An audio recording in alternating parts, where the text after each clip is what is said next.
Não se preocupe, assim que ele quitar a hipoteca eu vou embora. Foi isso que minha noiva escreveu para a mãe dela. Eu fiquei quieto, montei uma armadilha e, quando ela tentou chorar para os meus pais, meu pai destruiu todo o esquema dela em segundos. Certo Reddit, então há alguns meses eu, Ed, 31 anos, descobri que minha noiva, 28 anos, não estava exatamente planejando um casamento, era mais como um pagamento. O que começou com uma mensagem estranha em nosso tablet compartilhado se transformou nas semanas mais loucas da minha vida. Digamos apenas que eu não gritei, não chorei, nem mesmo a confrontei, eu fingi que não sabia e, quando chegasse a hora certa, garanti que todos vissem quem ela realmente era. Era apenas uma terça-feira, nada digno de lembrança. Eu estava no meu escritório em casa, revisando plantas para um novo cliente. A casa estava silenciosa, exceto pelo barulho baixo da TV, onde Amanda estava encolhida no sofá. Então o tablet compartilhado vibrou no balcão. Nós quase não usávamos aquele aparelho, ele vivia no carregador juntando poeira, mas algo me fez olhar. A prévia da mensagem apareceu no iPad, era da mãe dela, e eu nem precisei desbloquear.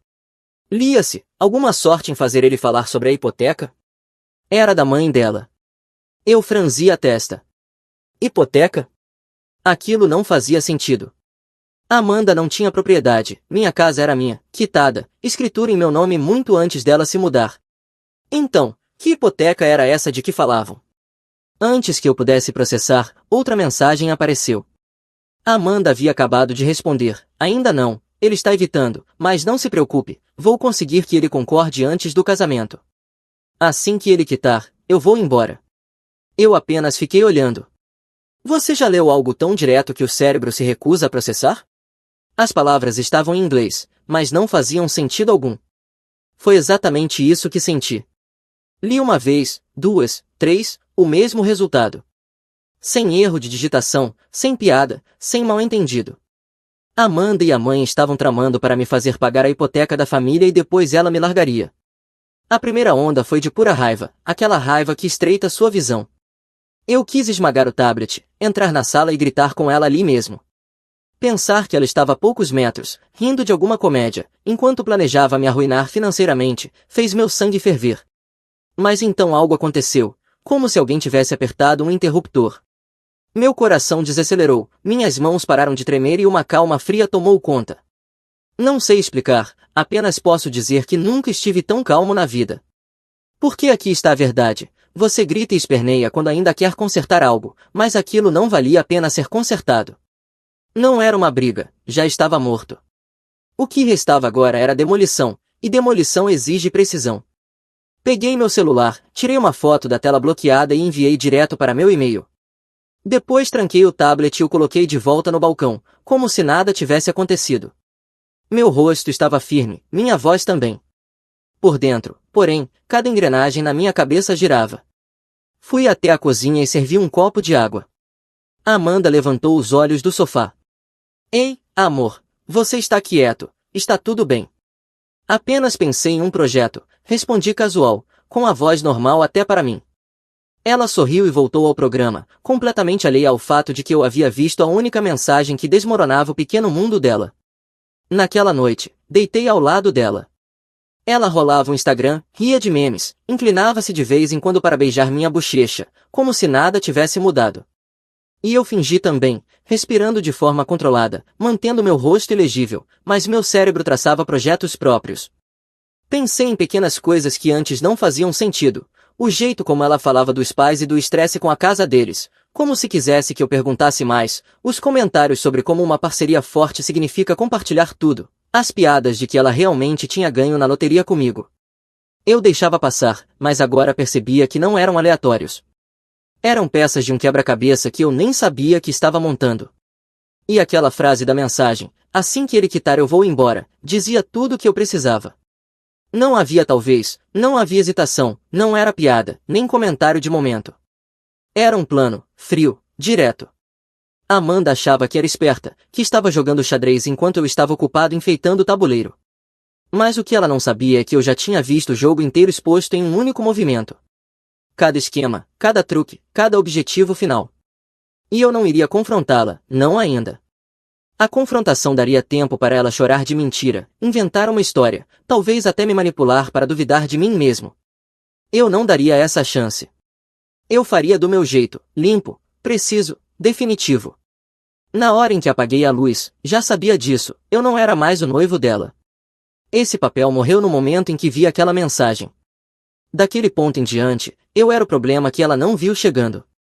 Ela pensava que eu era o cara que pagaria a hipoteca da família, mas não fazia ideia de que eu estava prestes a executar a hipoteca de todo o plano dela. Na manhã seguinte, esperei até Amanda sair para o turno na galeria. Assim que a porta se fechou, peguei o tablet do carregador e abri novamente as mensagens. O iPad ainda estava conectado na conta de iMessage dela. Eu não mexia nele desde que configuramos, então tudo estava lá. Desta vez não parei na mensagem única. Rolei, rolei e rolei.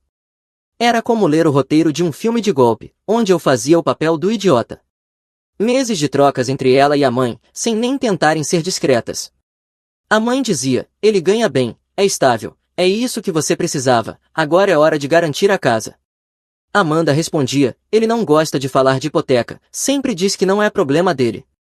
A mãe retrucava, faça disso o problema dele, jogue a carta do futuro juntos, se ele resistir, chore, homens odeiam quando choramos. Havia dezenas dessas sessões de coaching, de planejamento estratégico.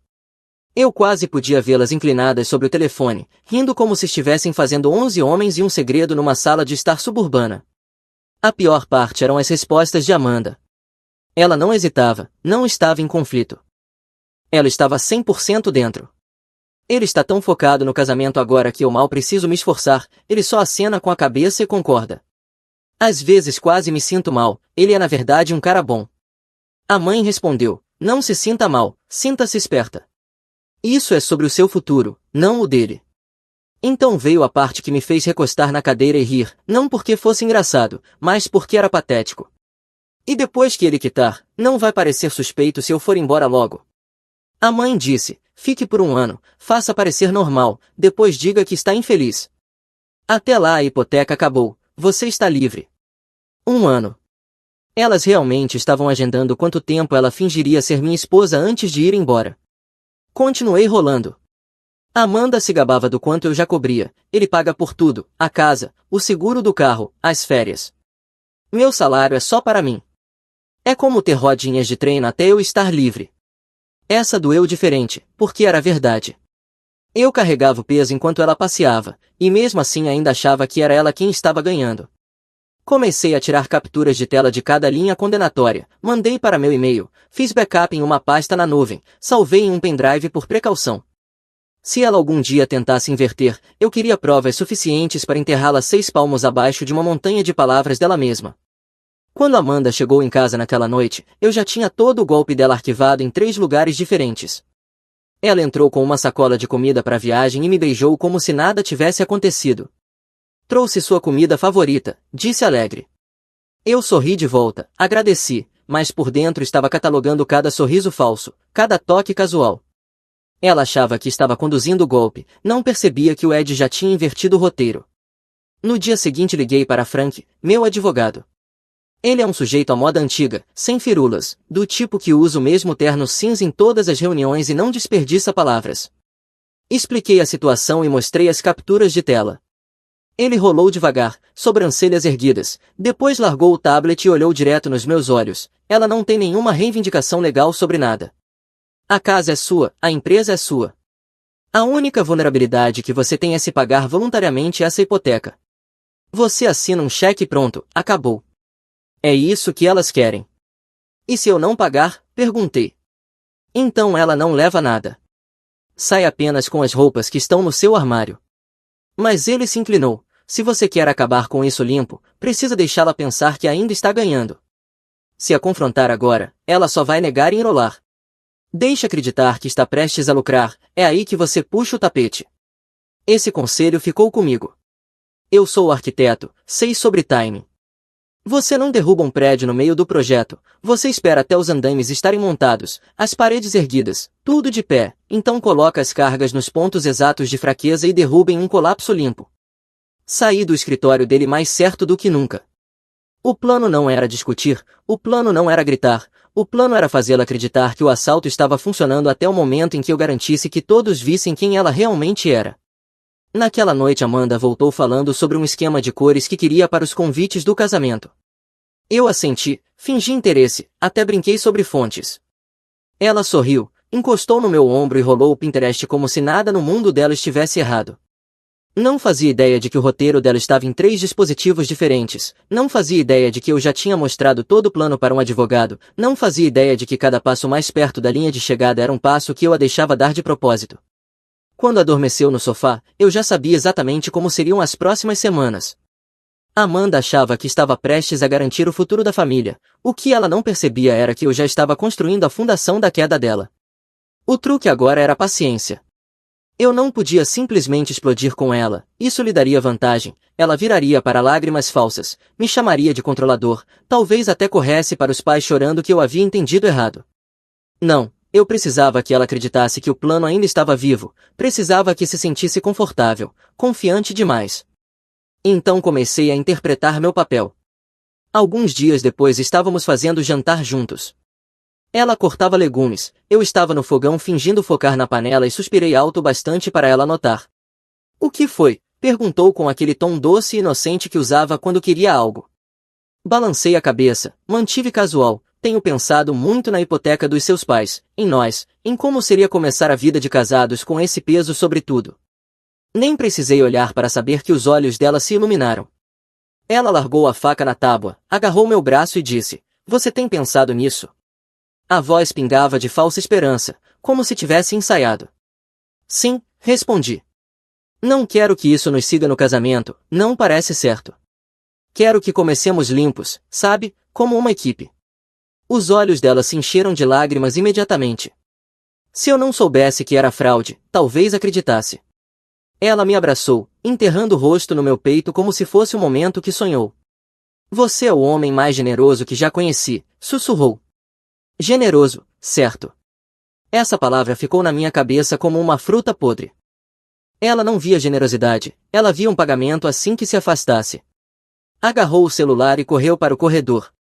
Eu podia ouvir a voz dela ecoando nas paredes enquanto ligava para a mãe. "Ele vai fazer, eu te disse que faria, ele disse que não quer a hipoteca pairando sobre nós, eu sabia." Fiquei ali mexendo a panela, segurando o riso. O peixe tinha mordido a isca. Mas eu não tinha terminado, porque entregar dinheiro em particular daria a ela controle demais. Eu queria isso exposto publicamente, onde não haveria espaço para desculpas, mal-entendidos ou manipulação. Eu queria que ambas as famílias vissem a fraude se desfazer em tempo real. Então, quando ela voltou para a cozinha sorrindo entre lágrimas de crocodilo, acrescentei mais uma frase, "Mas escuta, se eu fizer isso, não quero simplesmente transferir dinheiro para alguma conta. É importante demais. Isso deve ser oficial, algo digno de ser lembrado." Ela inclinou a cabeça. "O que você quer dizer?" Respondi, "Quero fazer na frente das nossas famílias, tornar parte do casamento, criar um momento verdadeiro, um jantar em que eu possa te entregar o cheque em mãos, algo simbólico, sabe?" O sorriso dela se alargou tanto que pensei que o rosto fosse rachar. Isso é tão romântico", gaguejou, e então me abraçou de novo, mais apertado, dessa vez como se estivesse agarrando o prêmio máximo que achava ter garantido. Romântico, se ela soubesse. O único papel que eu entregaria não seria um cheque, mas sim as próprias palavras dela em preto e branco.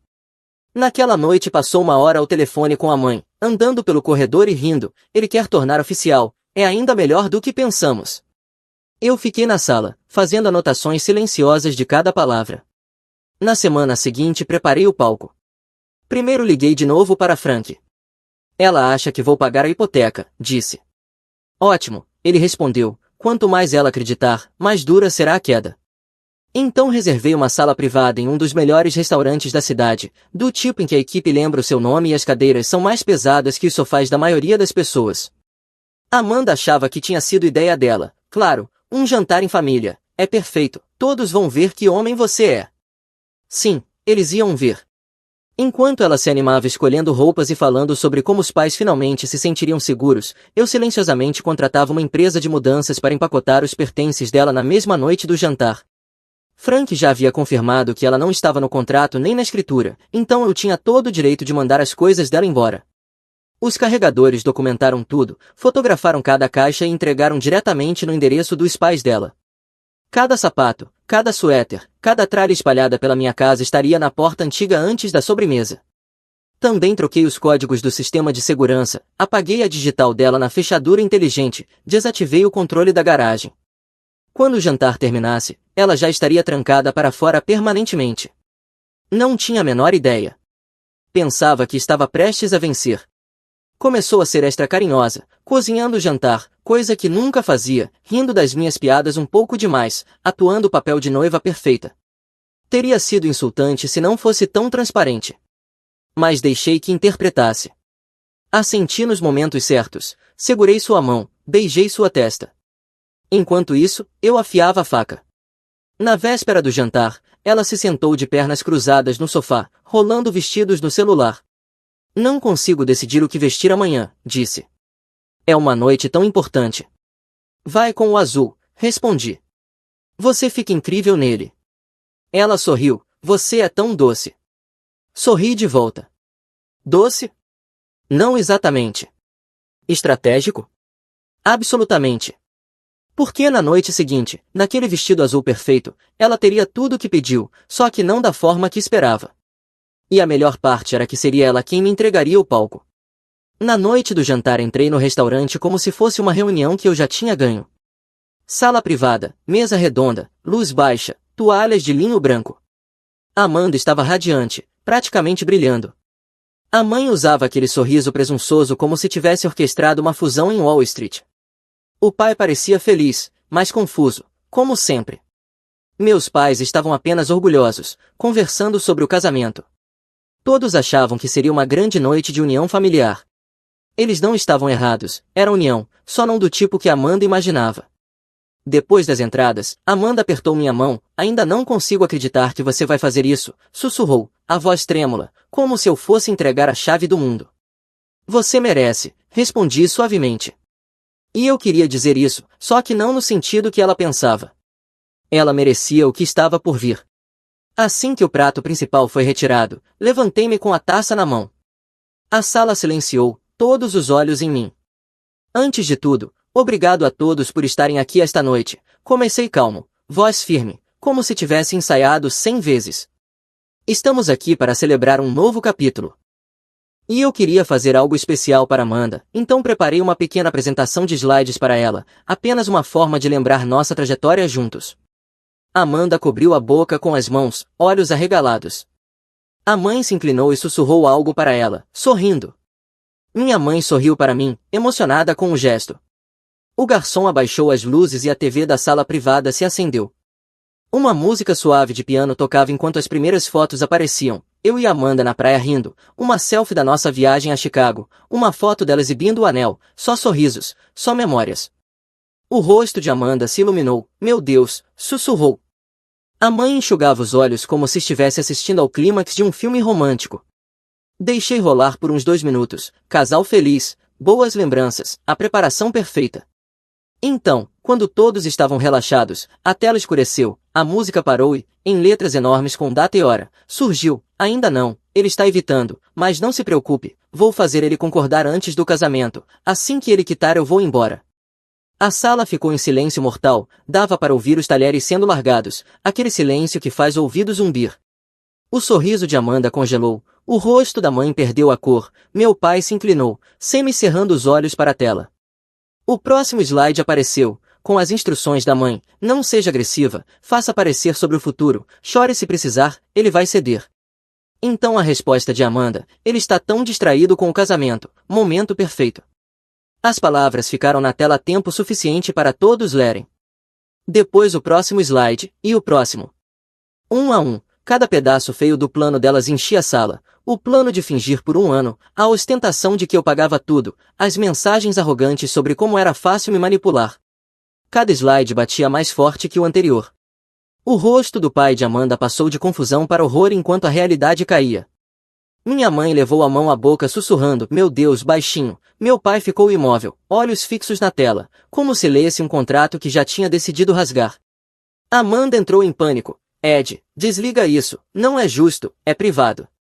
Ela meio que se levantou, tentando alcançar o controle, mas eu o mantive fora do alcance, calmo, não. Isso é a verdade.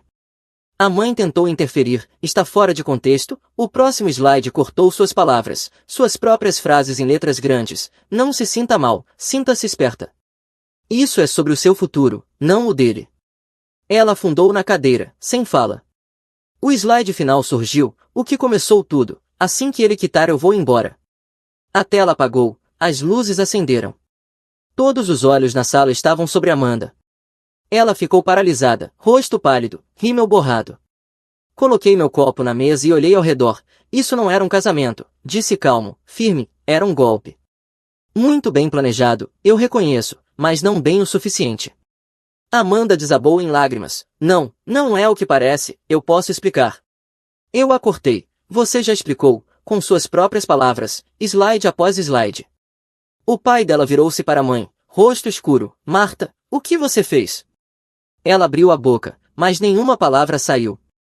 Virei-me para meus pais. Sinto muito vocês terem visto isso, mas precisavam saber. Amanda e a mãe não planejavam um casamento, planejavam um pagamento. Então encarei Amanda diretamente, o noivado acabou. Nós acabamos.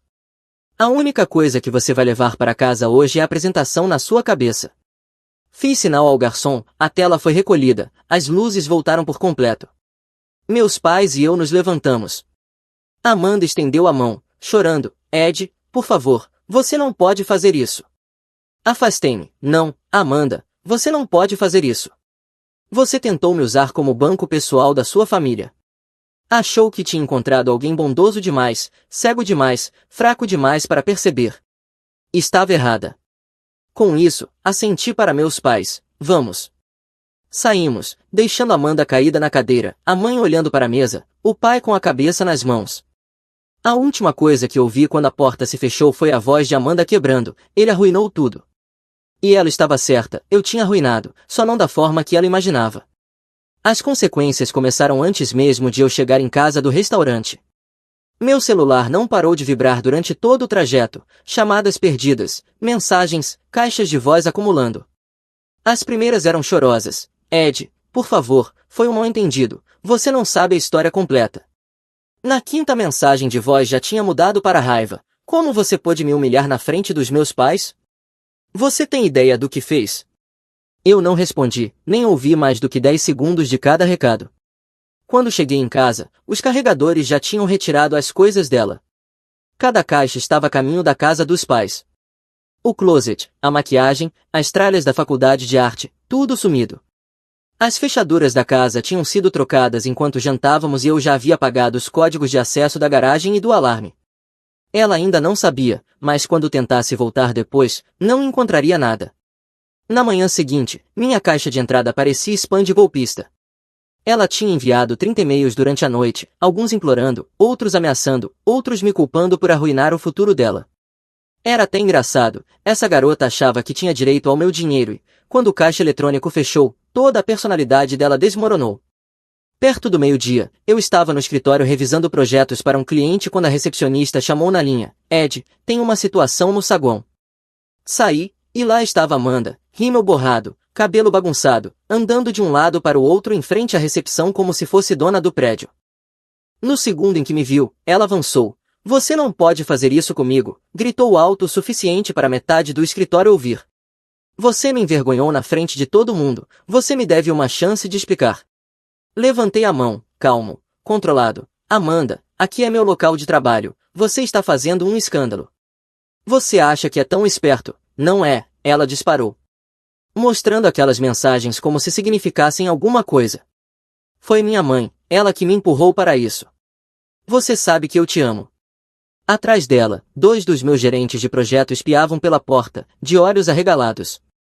Minha recepcionista estava paralisada, sem saber se chamava a segurança. Mantive a voz firme. Amanda, o que você fez está escrito com suas próprias palavras, com marca de tempo. Não foi sua mãe digitando por você, foi você. Então não, você não pode culpar outra pessoa. Ela cerrou os punhos, a voz trêmula. Você está jogando fora tudo que construímos. Não consegui evitar, dei um sorriso de canto, nós não construímos nada. Eu construí, você apenas se mudou e decorou.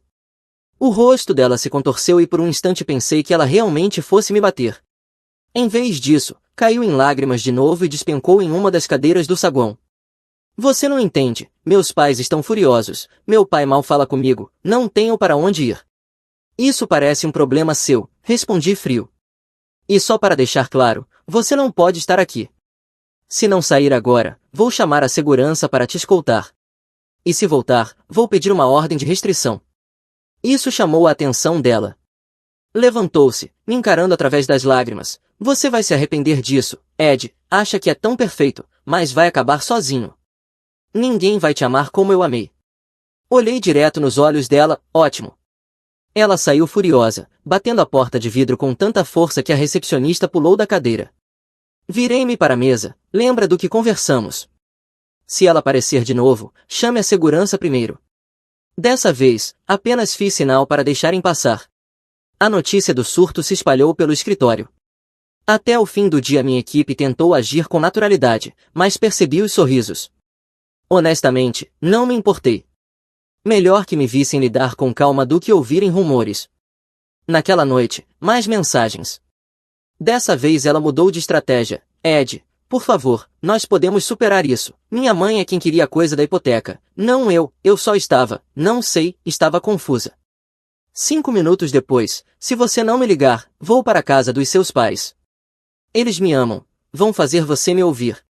Essa me fez rir. Ela achava que meus pais, os mesmos que ficaram em silêncio enquanto as mensagens dela passavam em uma tela de 3 metros, iam ficar do lado dela? Ela era realmente delirante. Liguei para meu pai e o avisei. Ele ficou em silêncio por um segundo, depois disse, deixe-a vir. A voz calma, quase casual, mas eu conhecia aquele tom, significava que ele estava preparado. E ela não fazia ideia do que estava prestes a enfrentar. Bloqueei o número dela logo depois. Nada de mais mensagens de voz, nada de e-mails de spam. Se quisesse tentar a sorte com meus pais, não ia impedi-la. Ela pensava que poderia usar os mesmos truques neles que tentou comigo. Mas meu pai vinha demolindo projetos fracos havia 40 anos. Ela estava prestes a bater de frente com um muro que não podia mover. E eu? Eu tinha acabado. Ela não era mais minha noiva, nem sequer meu problema. Era só uma distração barulhenta girando pelo ralo. Então, quando deixou a mensagem sobre ir à casa dos meus pais, não apenas os avisei, como garanti que estaria lá. No sábado à tarde cheguei meia hora mais cedo. Minha mãe estava ansiosa, andando pela cozinha. Meu pai, no escritório, calmo como sempre, tomando café e folheando plantas como se fosse apenas mais um dia. Esse é o jeito dele, não desperdice energia, guarda para quando importa. A campainha tocou pontualmente. Minha mãe abriu a porta e lá estava Amanda, olhos vermelhos, lágrimas falsas, voz trêmula. Parecia que tinha ensaiado no espelho no caminho. Sinto muito vir assim, disse quase chorando, mas o Ed não quer falar comigo, está jogando tudo fora por um mal-entendido. Por favor, só preciso que me escutem. Saí do corredor, braços cruzados, mal-entendido? Você digitou, assim que ele quitar a hipoteca eu vou embora. Isso não foi erro de digitação. Ela se assustou, como se não esperasse me ver. Ed, por favor, não era eu, era minha mãe, ela me pressionou, eu não quis dizer nada disso. Você sabe que eu te amo. Papai se juntou a nós na entrada, alto, firme, mãos nos bolsos. A voz calma, mas com aquela firmeza, não, Amanda. Amor não vem com etiqueta de preço nem com hipoteca anexada. O que você escreveu não era amor, era um plano. A voz dela se quebrou, eu estava com medo, ele a interrompeu, pessoas com medo não desenham projetos de golpes. Você planejou isso, você e sua mãe trocaram instruções como se fosse um negócio. Meu filho não era seu noivo, era seu alvo. O silêncio ficou pesado. O rosto de Amanda oscilava entre raiva e pânico. Então, como um relógio, outra batida soou à porta. Minha mãe murmurou, ótimo, e abriu. Os pais de Amanda entraram. Russell na frente, tentando parecer calmo mas já suando. Marta atrás, com aquela expressão de falsa preocupação estampada no rosto. Russell começou, lamentamos invadir assim, nossa filha está devastada e acho que o Ed pode ter exagerado, é tudo um mal-entendido. A risada do meu pai foi afiada, exagerado, Russell? Eu assisti as mensagens da sua filha projetadas em uma tela de 3 metros. Ela não falava de amor, falava de prazos e pagamentos. Isso não é mal-entendido, é fraude. Marta se adiantou. Não foi fraude. Ela estava sobrecarregada com a ideia de começar um casamento enquanto os pais estavam tão estressados. Eu dei conselhos ruins, sim, mas foi por amor a ela. Pare. Cortei seco. Nem tente. Suas mensagens também estavam na tela. Não se sinta mal, sinta-se esperta. Isso não foi conselho, foi treinamento. O rosto de Marta ficou vermelho, mas não disse nada. Russell se inflou tentando recuperar controle. Agora espere um minuto. Papai se inclinou ligeiramente, a voz baixa. Não, você espera. Porque já falei com o advogado do meu filho. Sabe como chamam quando várias pessoas coordenam um plano para obter dinheiro com falsos pretextos? Conspiração para cometer fraude. E você sabe como os investigadores trabalham. Eles vasculham tudo, registros bancários, históricos de chamadas, transferências, colocam cada centímetro das suas finanças sob um microscópio. Russell congelou, o rosto esvaziado, tentou engolir em seco mas nada saiu. Papai não parou, então me diga, Russell, quão confiante você está nos registros da sua família? Quão limpos acha que vão parecer quando começarem a puxar extratos bancários e registros de chamadas? A bravata de Russell se quebrou na hora, ele gaguejou. E isso não será necessário. Papai recuou, calmo como sempre, já é necessário. Vocês trouxeram isso para nossa casa. Pensaram que meu filho era apenas um tolo generoso que poderiam sangrar até secar, mas esqueceram quem o criou. Amanda se virou para mim, desesperada. Agora, Ed, não escute isso, eu estava confusa, não quis dizer daquele jeito, nós podemos superar isso. Sorri de canto, braços ainda cruzados. Superar, Amanda? Você não estava confusa, você estava gananciosa. Queria que eu quitasse a casa dos seus pais. Você não estava construindo uma vida comigo, estava executando um golpe com sua mãe como parceira. E eu não namoro criminosas. O choro dela ficou feio, soluços altos ecoando pela sala.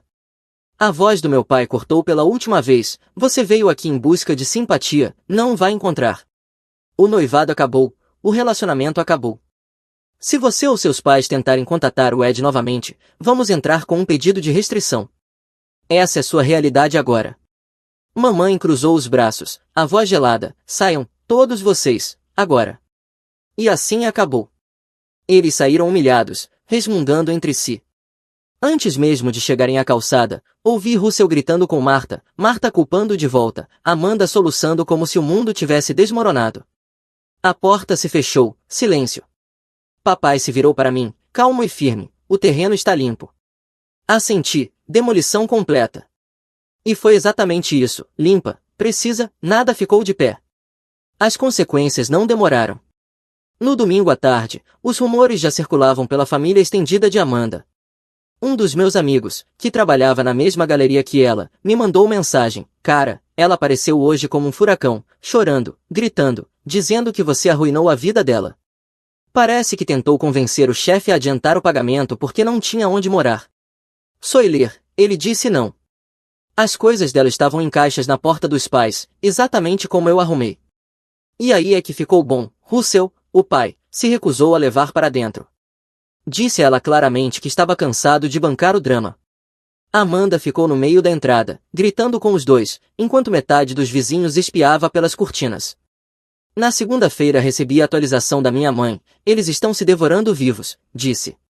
Russell culpa Marta por tudo, Marta grita de volta, e Amanda continua tentando fingir que você a incriminou. Ninguém acredita. Ótimo, exatamente como eu queria. O que pesou mais foi quando Russell finalmente a cortou. Ele não era burro, sabia que se os investigadores realmente mexessem nas finanças, seria ele quem acabaria encrencado. Então a solução dele foi simples, queimar a ponte. Disse a Amanda que ela estava por conta própria. Sem pagamento de carro, sem cartão de crédito, sem dinheiro para salvá-la. Foi aí que começaram as mensagens, não para mim, eu a tinha bloqueado em todo lugar, mas tentando por meio de amigos. Um dos meus colegas me encaminhou uma mensagem dela, pode dizer ao Ed que eu faço qualquer coisa? Se ele me perdoar, eu pago de volta algum dia, por favor. Eu apenas ri. Pagar de volta com o quê? Mal conseguia se sustentar em um trabalho de meio período na galeria, não cobria nem as próprias contas sem mim. Enquanto isso, minha vida estava em paz. Eu acordava na minha própria casa, limpa e silenciosa. Sem lágrimas falsas, sem drama, sem comentários passivo-agressivos sobre sermos uma equipe. Apenas eu, meu trabalho e o silêncio. O silêncio valia mais do que qualquer desculpa que ela pudesse inventar. Quanto a Amanda, ela entrou em espiral rápido. Em poucas semanas estava dormindo em sofás de amigos, que logo se cansaram de suas lágrimas e de me culpar por tudo. Então tentou voltar para a casa dos pais, mas Russell não quis saber. Pelo que ouvi, jogou as caixas dela na garagem e disse para dar um jeito na própria vida. Martha não estava em situação muito melhor. Russell despejou toda a raiva nela. O casamento, que já tinha rachaduras, desabou de vez. Mamãe disse que chegou a ouvi-los discutindo na garagem, Russell gritando: "Você transformou nossa filha em uma ladra", enquanto Martha retrucava: "Você deveria ter me protegido." Um circo, e Amanda no centro. Eu não precisei mover um dedo. Eles se destruíram sozinhos. Uma noite, eu estava sentado na varanda quando meu celular vibrou com um número desconhecido. Contra meu bom senso, atendi. A voz de Amanda surgiu, quebrada e trêmula: "Ed, por favor, você não entende o que fez. Meu pai não fala comigo, minha mãe me culpa por tudo, não tenho nada, eu preciso de você." Deixei falar por um minuto, palavras tropeçando em um amontoado de desespero. Então cortei: "Amanda, você apostou tudo na ideia de que eu era estúpido. Você perdeu. Isso não é meu problema." E desliguei. Bloqueei o número. Fim. Na manhã seguinte, sentei no meu escritório com um café, desenhando projetos para um novo cliente. Minha assistente entrou com um sorriso: "Você parece mais leve esses dias." "Por que estou?" respondi. E estava mesmo. Sem peso morto, sem parasitas. Apenas eu e meu trabalho, avançando sem ninguém me arrastando para baixo. Quanto a Amanda, da última vez que ouvi falar, estava fazendo turnos duplos na galeria, mal conseguindo pagar o aluguel de um apartamento caindo aos pedaços do outro lado da cidade. Sem noivo, sem apoio financeiro, sem estabilidade familiar. A mesma hipoteca que ela achava que eu pagaria ainda pairava sobre a cabeça dos pais. Ela não perdeu apenas a mim, perdeu tudo: o plano, a confiança da família, a tábua de salvação financeira. Tudo porque achou que podia brincar com alguém que já estava 3 passos à frente. Achou que era ela quem comandava o plano perfeito. Mas a verdade? Foi ela mesma quem me entregou cada prova necessária para incendiar todo o esquema. E agora tem que viver com isso todos os dias. A demolição não foi apenas completa. Não deixou nada de pé. E o terreno é meu para construir algo real, sem ela, sem a mãe dela, sem nenhuma das mentiras delas. Meu irmão dourado comentou na minha nova foto com o Porsche 911: "Finge até conseguir", e meus pais curtiram o comentário dele, mas eles descobriram o quão reais eram os meus pagamentos de pensão de $2.700 quando terminaram.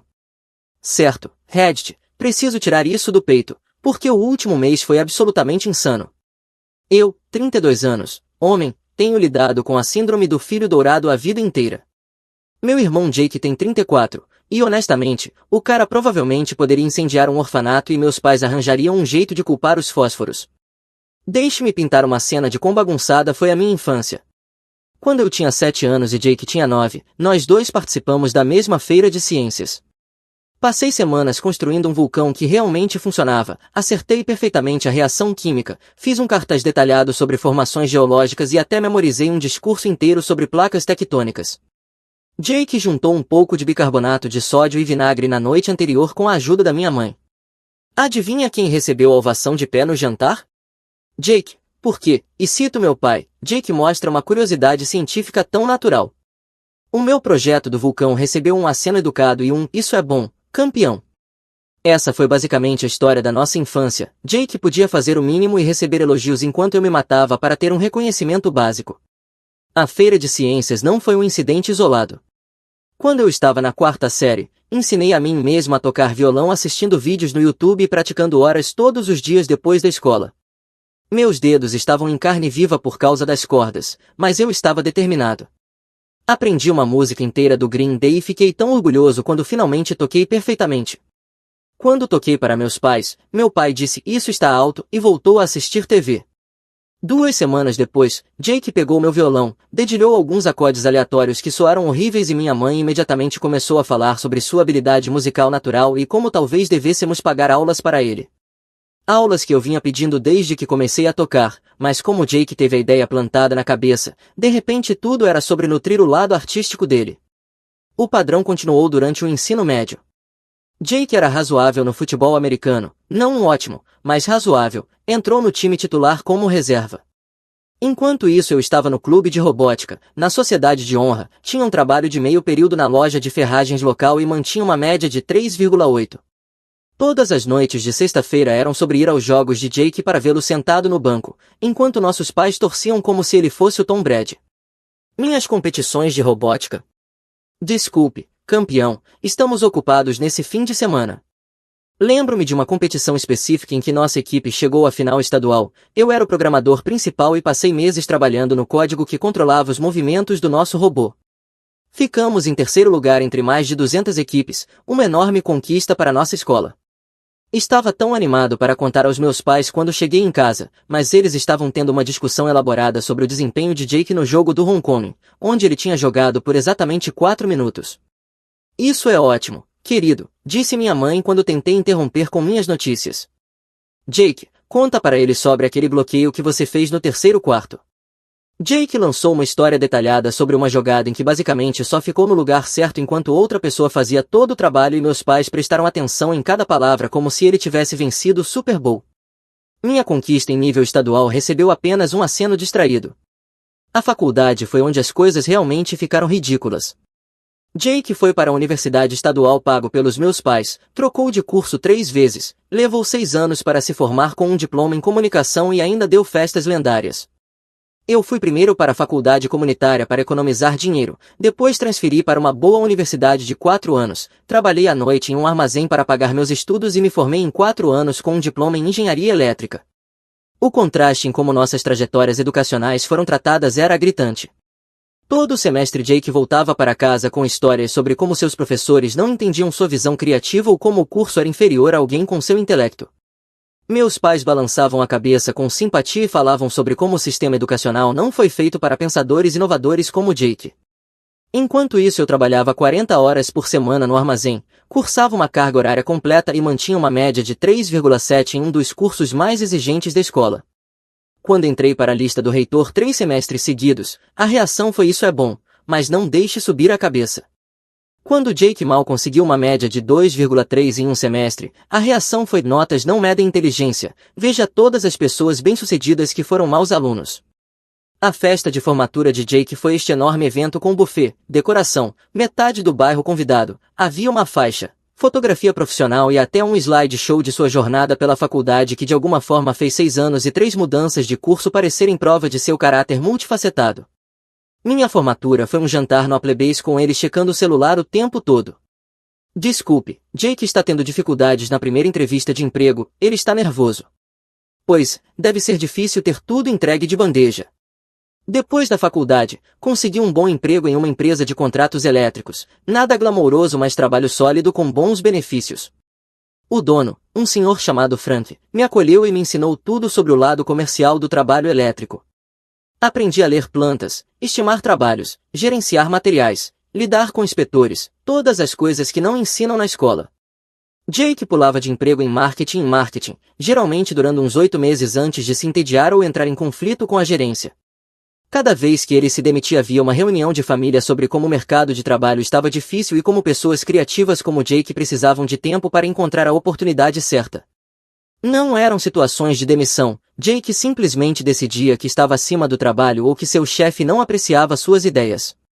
Eu ser promovido a gerente de projetos após 18 meses de trabalho? Isso é bom, querido. Jake ser demitido do 4º emprego em 2 anos por chegar atrasado consistentemente? É tão difícil para almas sensíveis como Jake no mundo corporativo, eles não entendem temperamentos artísticos. Nunca esquecerei a conversa que ouvi entre meus pais sobre nossas respectivas situações de carreira. Eu tinha passado na casa deles para deixar alguns documentos que tinha copiado para os impostos do meu pai. E eles estavam na cozinha, falando no que achavam ser vozes baixas. Estou preocupada com o Jake, dizia minha mãe, ele parece tão perdido, só precisa encontrar a paixão dele. Meu pai respondeu, nem todo mundo foi feito para a engrenagem corporativa como nosso outro filho. O nosso outro filho, nem mesmo o meu nome, apenas o outro filho, a implicação sendo que eu era de alguma forma inferior por realmente ter sucesso no mundo corporativo, enquanto os fracassos contínuos de Jake eram evidência de seu caráter superior. O verdadeiro ponto de virada aconteceu há cerca de 5 anos, quando comecei minha própria empresa de contratos elétricos. Eu tinha economizado o suficiente para comprar alguns equipamentos, consegui minha licença de empreiteiro e comecei a assumir pequenos trabalhos residenciais nos fins de semana, enquanto ainda trabalhava no meu emprego diário. Foi aterrorizante no início, eu estava basicamente apostando tudo em mim mesmo, no meu sucesso. A reação dos meus pais quando contei que estava abrindo meu próprio negócio foi: "Não fique muito desapontado se não der certo, querido, pequenas empresas falham o tempo todo." A resposta de Jake: "Deve ser bom ter custos fixos tão baixos, eu nunca poderia administrar uma operação tão pequena."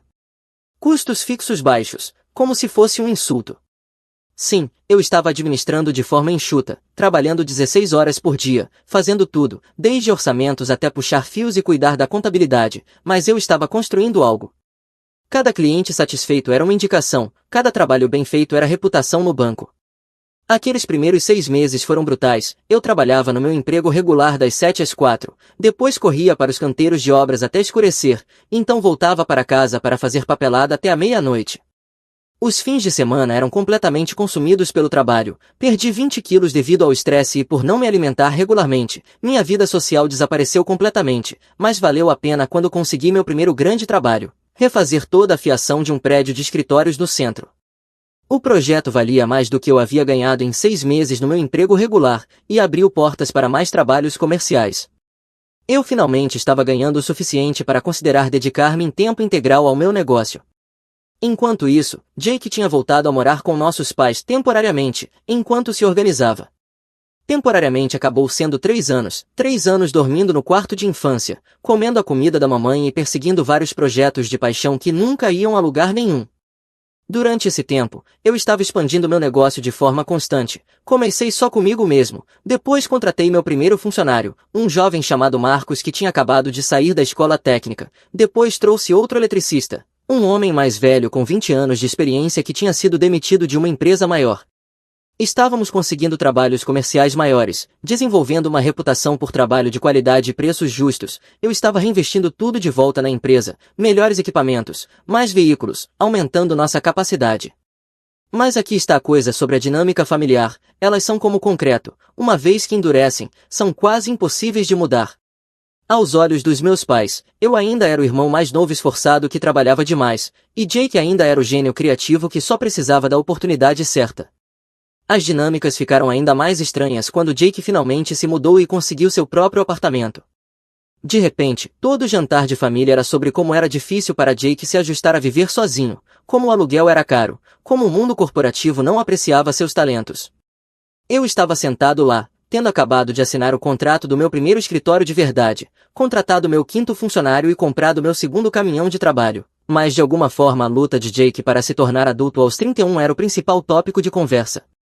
Lembro-me de um jantar particularmente enfurecedor em que Jake passou 45 minutos reclamando sobre como o senhorio dele era irracional por esperar que o aluguel fosse pago em dia. Enquanto isso, eu tinha acabado de gerenciar um projeto que envolvia coordenar 12 diferentes profissionais, lidar com 3 inspetores governamentais distintos e ainda entregar abaixo do orçamento e antes do prazo. Mas claro, vamos falar sobre o drama do aluguel de Jake. Então vieram as ligações, começaram há cerca de 2 anos, geralmente da mamãe: "Querido, você poderia ajudar o Jake com o aluguel este mês? Ele está entre clientes", ou "O carro do Jake quebrou e ele não pode pagar os reparos, você poderia adiantar o dinheiro?" Sempre era apresentado como um empréstimo, mas todos sabíamos que Jake nunca ia pagar nada de volta. No início eram quantias pequenas, 200 aqui, 300 ali, mas isso começou a se acumular. Jake tinha essa incrível habilidade de ter emergências exatamente quando estourava o que quer que fosse o dinheiro que tinha. Trabalho dentário, reparos no carro, depósitos de segurança, pagamentos de cartão de crédito que não podia fazer.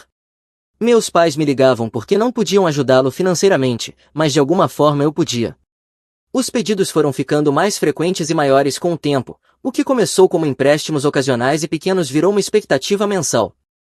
Às vezes o próprio Jake ligava, geralmente com alguma história triste sobre como essa ou aquela despesa estava impedindo ele de se reerguer. Se você puder apenas me ajudar com o depósito deste apartamento, vou conseguir um colega de quarto e dividir os custos, ou o meu laptop quebrou e preciso dele para este projeto freelance que vai pagar muito bem. O ponto de ruptura nas dinâmicas financeiras da família veio durante um inverno particularmente brutal. Chicago foi atingida por uma onda de frio massiva, com temperaturas caindo para 20 graus negativos por semanas. Meus pais ligaram. A conta de aquecimento estava absurda, eles estavam com dificuldades para pagar a hipoteca. Você poderia ajudar só desta vez? Estas são pessoas que tinham a casa há 25 anos, já deveriam tê-la quitado, mas refinanciaram várias vezes para financiar as várias aventuras de Jake e também o próprio estilo de vida deles.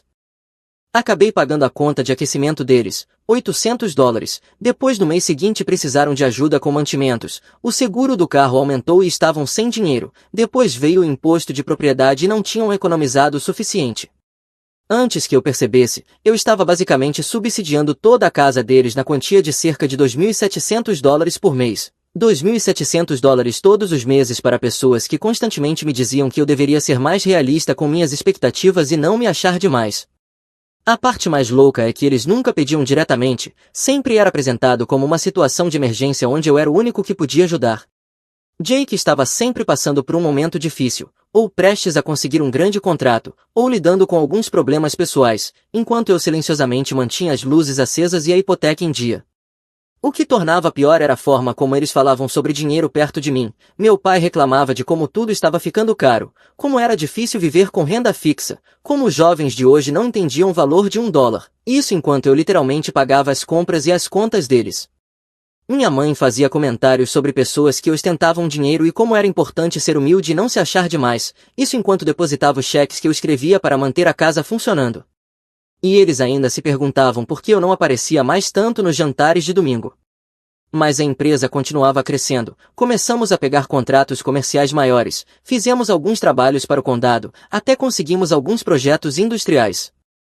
Eu finalmente estava ganhando dinheiro de verdade, não apenas me virando, mas construindo riqueza. Comprei uma casa, uma boa casa em um bom bairro, comprei roupas decentes, comecei a frequentar restaurantes onde era preciso fazer reserva.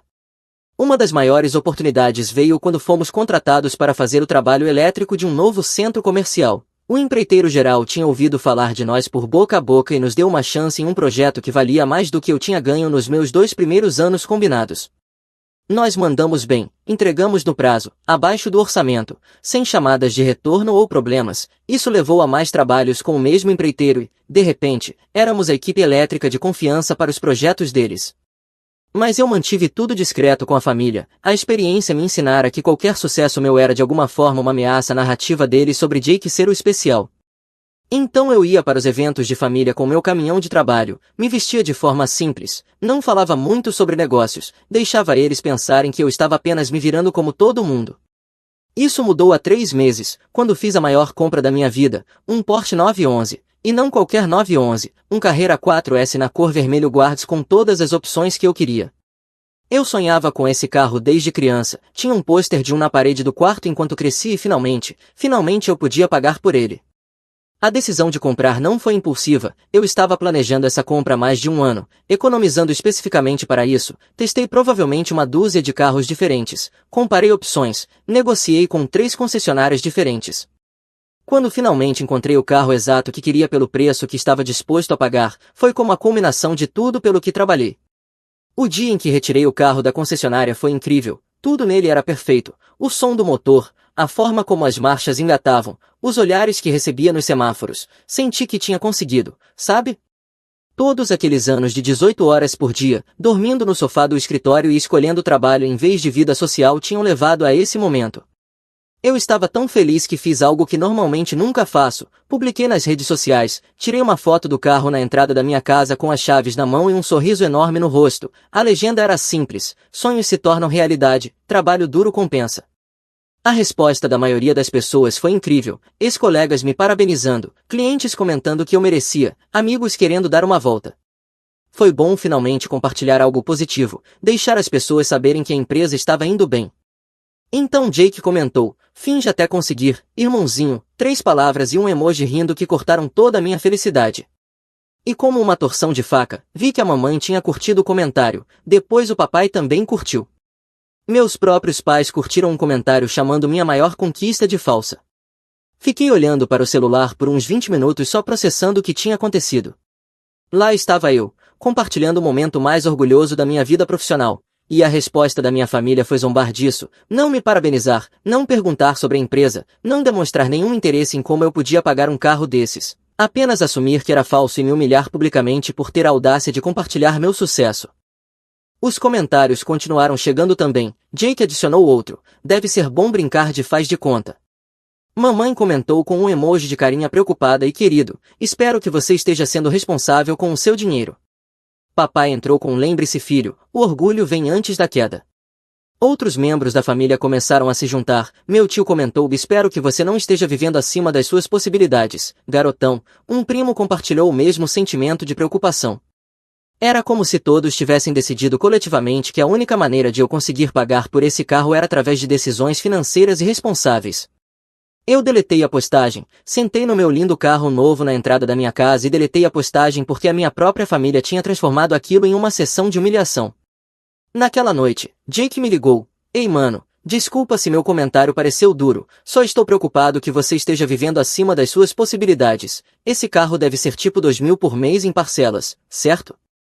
Mamãe e papai estão preocupados que você esteja se enrolando. 2.000 por mês em parcelas. Essas pessoas achavam que eu tinha financiado o carro inteiro, o carro que eu comprei à vista, com dinheiro da empresa que eles achavam que mal me mantinha. Obrigado pela preocupação, eu disse, mas estou bem. Olha, eu sei que você quer impressionar as pessoas, mas não há vergonha em dirigir um carro normal. Você não precisa fingir ser algo que não é. Fingir ser algo que não sou, isso vindo de um cara que vivia de ajuda da família há anos. Pausa rápida pessoal, o YouTube acabou de lançar esse novo recurso de hype. Se você está preso nessa história, aperte o botão de hype. Isso mostra ao YouTube que este vídeo merece explodir e mantém histórias ainda mais malucas chegando até você. Muito obrigado pelo apoio. Certo, de volta ao drama. Jake, você tem alguma ideia do que a minha empresa realmente faz? Que tipo de contratos nós cuidamos? Você faz trabalhos elétricos em casas e tal. É um trabalho honesto, mas não é como se estivesse ganhando dinheiro de Wall Street. Casas e tal, esse cara achava que eu ainda estava ligando tomadas em porões de pessoas, certo? Bem, de qualquer forma, agradeço a preocupação, mas está tudo bem. Só tome cuidado, carros assim depreciam rápido, você não quer ficar de cabeça para baixo em um empréstimo por algo que só vai perder valor. Desliguei sentindo-me mais frustrado do que nunca com a minha família. Eles estavam tão investidos na imagem de mim como o irmão mais novo em dificuldades que não conseguiam aceitar provas do contrário. Essa conversa foi o momento em que percebi que algo tinha que mudar. Eu estava cansado de ser a história de sucesso invisível, aquele que não recebia crédito mas carregava o peso de todos os outros. Estava cansado de minhas conquistas serem descartadas enquanto cada tropeço de Jake era recebido com simpatia e apoio. Mas também percebi outra coisa: se eles achavam que meu sucesso era falso, o que aconteceria se o meu apoio muito real desaparecesse? Na manhã seguinte, tomei uma decisão que parecia ao mesmo tempo assustadora e libertadora. Liguei para meu contador e pedi que ele configurasse transferências automáticas para meus pais pararem no final do mês. Nada mais de $2.700 por mês, nada mais de resgates de emergência para Jake. Se eles achavam que eu estava mal conseguindo me virar, então deixaria eles descobrirem como se virar sem mim. Também comecei a documentar tudo, cada pagamento que fiz nos últimos 2 anos, cada emergência que cobri, cada vez que mantive a casa deles funcionando em silêncio. Os números eram estarrecedores. Em 2 anos eu tinha dado a eles mais de $60 mil. $60 mil que de alguma forma eles tinham esquecido enquanto zombavam do meu porte como falso. Meu contador, um cara chamado Steve que me ajudava com as finanças da empresa há 3 anos, não acreditou quando mostrei os registros. Você tem dado o quê? Todo mês uma média de 27, às vezes mais quando havia emergências. Você percebe que isso dá 32 mil por ano? Você poderia ter comprado outro Porsche com esse dinheiro. Steve me ajudou a organizar tudo em um registro claro, transferências bancárias, cheques, pagamentos pelo Venmo, estava tudo ali em preto e branco. Um padrão de dependência financeira que tinha sido escondido sob a fachada de emergências temporárias e empréstimos de curto prazo. O primeiro sinal de que algo estava errado veio cerca de uma semana depois que os pagamentos pararam. Mamãe ligou com a voz estressada: querido, estamos tendo alguns problemas de computador com nossa conta bancária. Os pagamentos automáticos não estão sendo processados por algum motivo. Você poderia dar uma olhada? Problemas de computador, certo? Desculpa mãe, estou atolado de trabalho. talvez o Jake possa ajudar vocês a resolver isso, ele é bom com coisas de tecnologia. Bem, ele tem estado muito ocupado ultimamente com um novo projeto dele. Tenho certeza de que ele poderia encontrar tempo para ajudar os pais com um problema de computador. Alguns dias depois, papai ligou: filho, precisamos conversar sobre algo financeiro, você pode vir neste fim de semana. Eu poderia ter encerrado ali, ido, tido a conversa, talvez resolvido alguma coisa, mas fiquei curioso. Quanto tempo levaria para eles perceberem que o filho em dificuldades tinha sido quem os mantinha? Como eles explicariam precisar de ajuda de alguém cujo sucesso era falso? Não posso neste fim de semana, pai, prazo de um grande projeto, talvez o Jake possa ajudar com o que for. O Jake não entende muito de questões financeiras. A ironia era quase demais para suportar, Jake não entendia de questões financeiras, mas eu é que estava vivendo além das minhas possibilidades com meu sucesso falso. 2 semanas se passaram, então mamãe ligou chorando, o pagamento da hipoteca tinha sido recusado.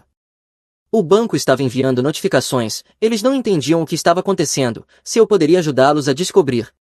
Isso é terrível, mãe, talvez o Jake possa emprestar o dinheiro para vocês, tenho certeza de que entre a consultoria de marketing e os projetos criativos dele, ele está indo muito bem. Silêncio do outro lado da linha. Bem, o Jake ainda está construindo a base de clientes. Achei que ele tinha aquela grande campanha em que estava trabalhando. Aquilo não deu certo. 3 semanas depois, Jake ligou: cara, o que está acontecendo com a mamãe e o papai? Eles estão surtando com dinheiro de repente, aconteceu algo com os investimentos deles ou algo assim? Não sei, cara, não sei, talvez você devesse ajudá-los se estão em dificuldades, você tem aquela grande campanha de marketing em que estava trabalhando, certo? Aquilo caiu, mas falando sério, eles estão falando sobre talvez ter que vender a casa, estão com medo. Isso é complicado, mas tenho certeza de que entre todos nós filhos podemos dar um jeito, você e eu podemos juntar recursos e ajudá-los. Mais silêncio. Eu realmente não tenho muita poupança agora. Ah, bem, talvez você pudesse arranjar algum trabalho extra, conseguir um segundo emprego, foi o que eu fiz quando estava em dificuldades.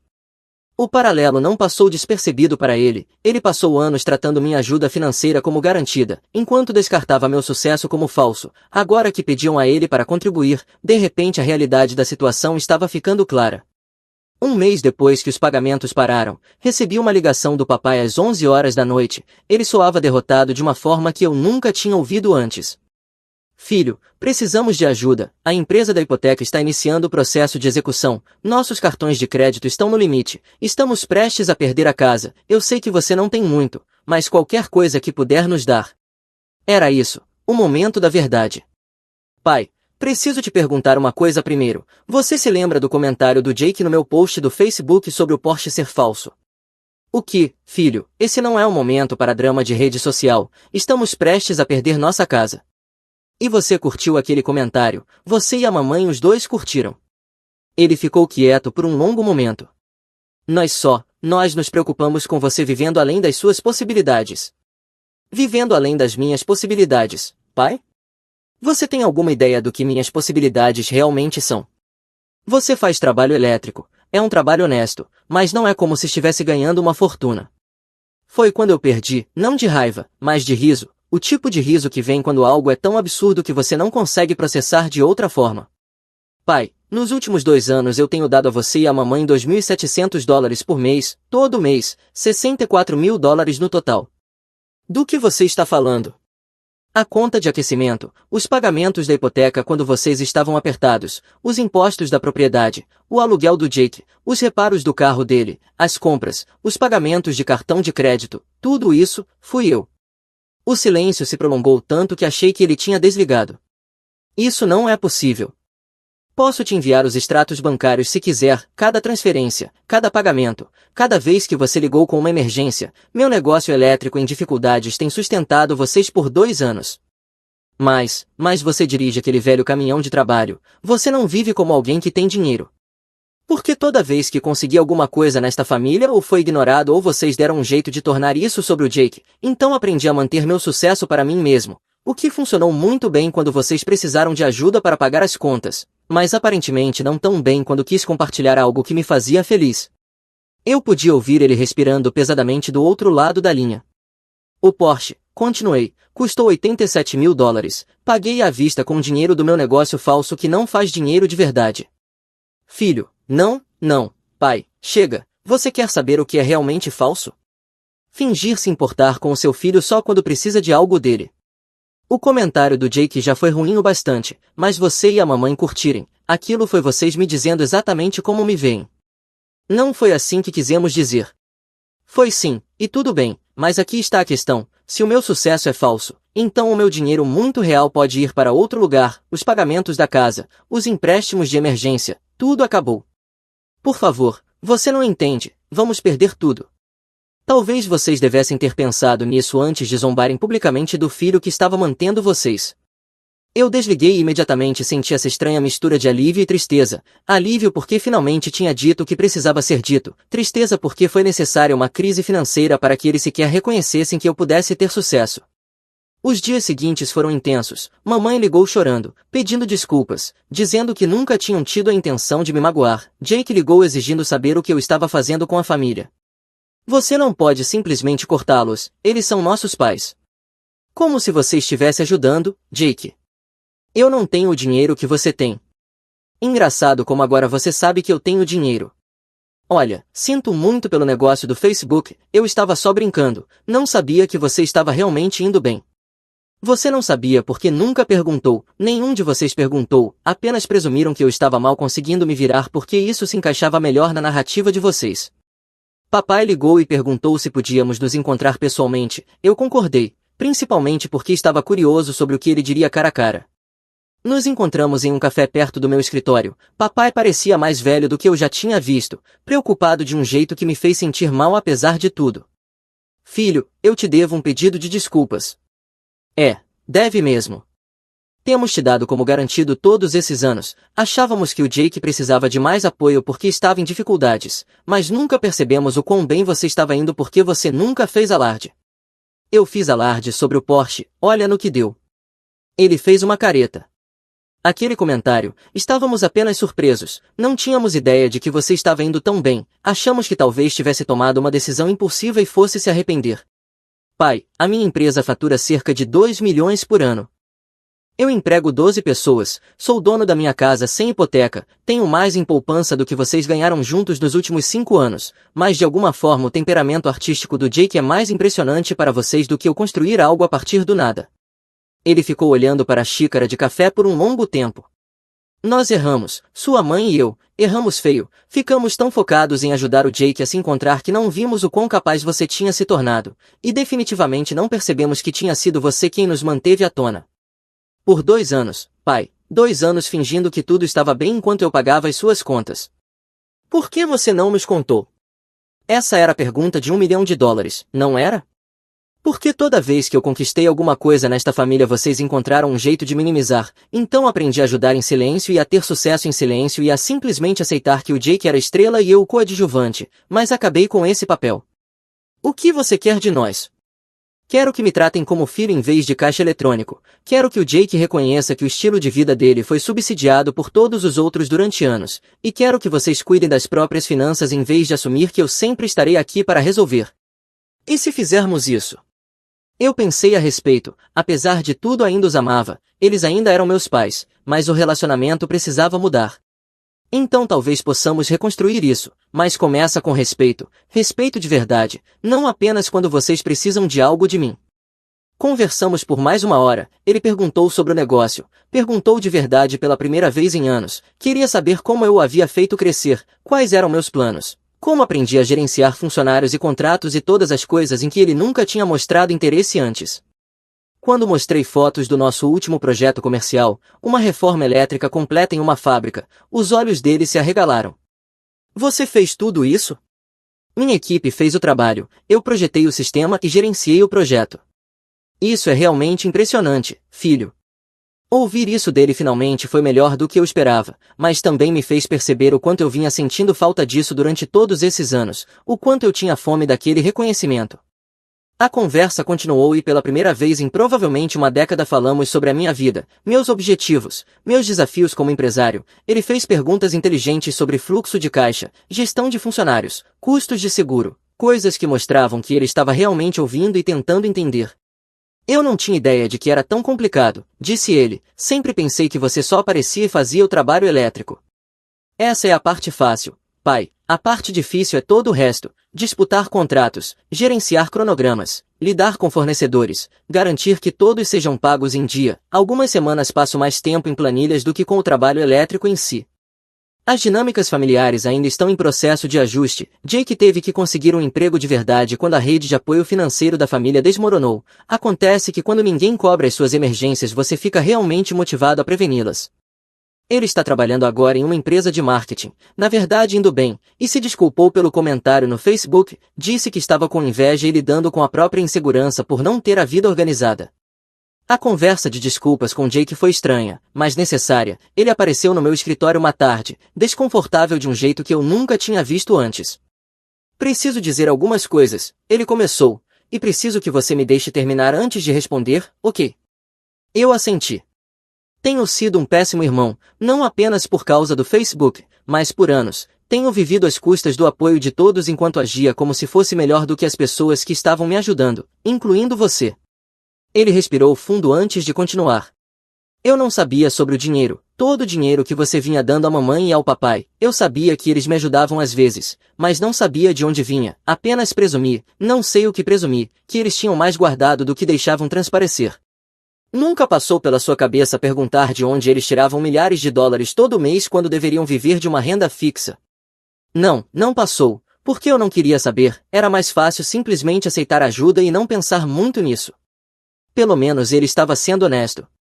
O comentário no Facebook foi eu sendo um babaca. Vi você com aquele carro incrível e em vez de ficar feliz por você fiquei com inveja. Eu vinha lutando por anos e lá estava você comprando por X à vista. Isso me fez sentir uma merda comigo mesmo. Então tentei fazer você se sentir uma merda também. Missão cumprida. Eu sei, e sinto muito, muito mesmo. Não apenas porque preciso do seu perdão, mas porque você merecia melhor da sua família. Você foi o bem-sucedido o tempo todo e fomos estúpidos ou orgulhosos demais para perceber. Isso provavelmente foi a coisa mais madura que já ouviu Jake dizer. Não consertou tudo, mas foi um começo. Mamãe e papai estão aprendendo a viver dentro dos próprios meios, reduziram para uma casa menor, o que na verdade funciona melhor para eles. Papai conseguiu um trabalho de consultoria de meio período para complementar a aposentadoria, eles estão se virando, o que deveriam ter feito desde sempre. O processo de redução foi interessante de observar, de repente todas as coisas que achavam que precisavam, a casa grande, os carros caros, o estilo de vida ao qual estavam acostumados, não eram tão importantes quando tiveram que pagar por tudo sozinhos. Devíamos ter feito isso há anos, admitiu mamãe enquanto empacotavam. Esta casa era grande demais só para nós dois de qualquer maneira. Eu comecei a ajudá-los de novo, mas de forma diferente. Em vez de resgates de emergência, criei um sistema em que eu igualo o que eles economizam a cada mês. Se eles economizam $500, eu adiciono 500 na conta deles. Isso lhes dá um incentivo para orçar adequadamente enquanto ainda forneço apoio. O novo sistema está funcionando bem, eles estão realmente economizando agora, algo que não faziam há anos. E porque precisam economizar primeiro antes de receber minha contribuição, tiveram que aprender a priorizar os gastos. O Porsche, a propósito, é incrível, eu o levo para os jantares de família agora e ninguém comenta mais que seja falso. Jake até pediu para dar uma volta nele no último fim de semana e deixei. Tivemos uma boa conversa sobre como nossos caminhos foram diferentes e como ambos precisávamos amadurecer de maneiras diferentes. Esse carro é incrível, ele disse depois de dirigir ao redor do quarteirão. Consigo ver por que você trabalhou tanto para tê-lo.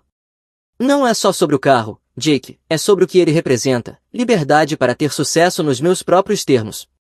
Eu entendo isso agora, entendo de verdade. A empresa continua crescendo, acabamos de conquistar o maior contrato até hoje, um sistema elétrico completo para um novo complexo de escritórios no centro, projeto de $3 milhões que vai nos manter ocupados durante o próximo ano. Tivemos que contratar 6 eletricistas a mais apenas para dar conta do trabalho e estou pensando em expandir para a área de automação industrial.